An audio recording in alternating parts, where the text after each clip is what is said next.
ki khubor ki babnya. Ka Presiden Jongkari kedua pada mermu kalau banjur halor ke jingdan kampan penyar ya ke jingmut ban penyo ke hok ya baro. Ha ke jing ai jingkran ke jongka ha ke singi rakhi ya ke Human Rights Day ke ba nyupusau hanong ba Delhi hene ke singi. Ka Presiden Jongkari kalau ong ba ke jing penyar ya ke rukam perkhat bat ki kam isen ai kilong ki ba kerpang ban kentiu ya ke hok long briu man briu.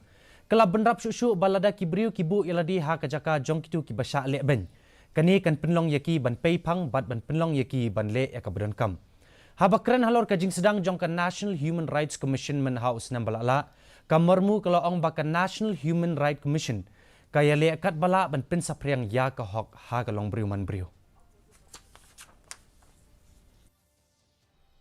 The fact remains that human rights are a work in progress around the world.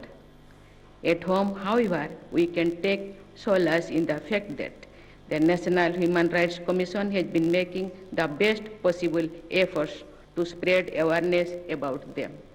Now, in its 30th year, the NHRC has done a commendable job of protecting as well as promoting human rights.